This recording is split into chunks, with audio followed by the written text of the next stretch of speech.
So whether it's a highly educated Pakistani medical doctor like Tahawwur Hussain Rana or a David Coleman Headley or an illiterate Ajmal Amir Kasab, the mindset is the same.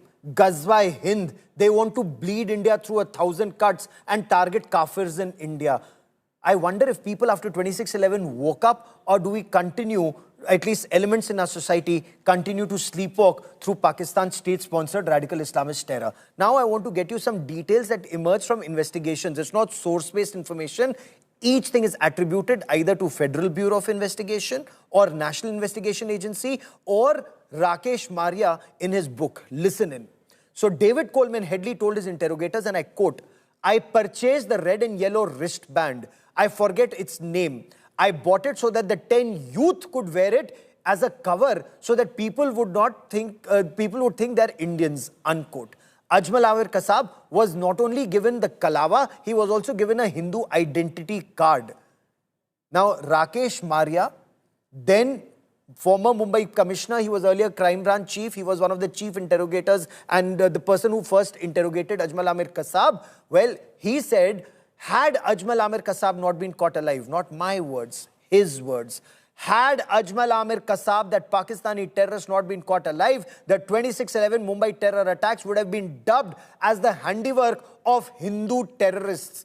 Kasab was among that group of 10 that carried the attack on November 2008 and the lone Lashkar-e-Taiba to have been captured alive. They had been given Hindu names, red-colored strings. In his memoir, let me say it now, Rakesh Maria, who was heading the crime branch in CID and was investigating 26/11, he said Lashkar-e-Taiba wanted Kasab to be killed and it to be known that he was a Bengaluru resident called Samir Dinesh Chaudhary with the red thread tied around his wrist. They would have palmed it off as Hindu terror. But their plan did not succeed because of one person, and his name was Tukaram Ombole.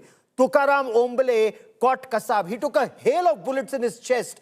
Ajmal Amir Kasab fired his entire AK-47 rifle, entire magazine into his chest. So 28 bullets in his chest, but Tukaram Ombole continued to hold on to Ajmal Amir Kasab. He could not run away. He was caught alive. And that is how Rakesh Maria and the Mumbai police knew that he was from Faridkot in Pakistan.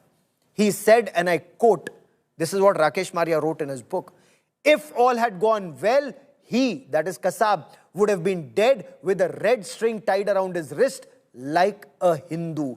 We would have found an identity card on his person with a fictitious name, Samir Dinesh Chaudhary, student of Arunodaya Degree and PG College in Dilkhush Nagar in Hyderabad, 500060, resident of 254 Teachers Colony, Bengaluru."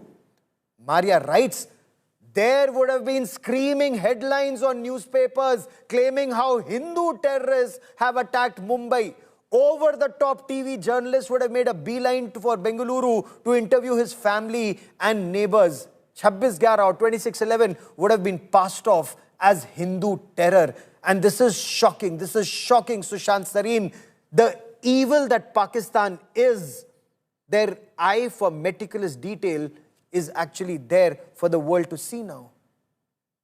Yeah, that's true, Gaurav. And the problem is that very often we ignore, this demonic kind of an urge in the Pakistanis to carry out the kind of crimes they carry out against India, against Hindus in particular, but against India in general. And we tend to, miss out on how much of attention they pay on how they want to carry it out so that they can assume this posture of plausible deniability and then, pretend like all that third-rate so-called non-liberals in Pakistan do, giving these crocodile tears and stuff like that. I don't buy anything that comes from Pakistan. They're the most insincere and treacherous people that you can ever come across. So, but to give the devil their due, they do make these plots in a very meticulous manner. Also, look at the way they have given a sanctuary to terrorists like Tiger Memon and Dawood Ibrahim.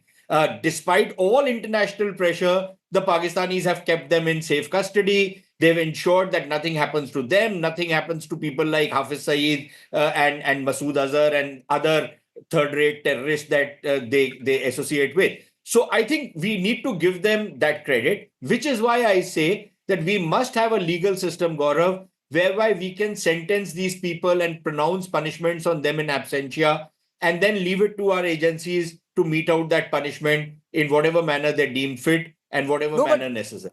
absolutely.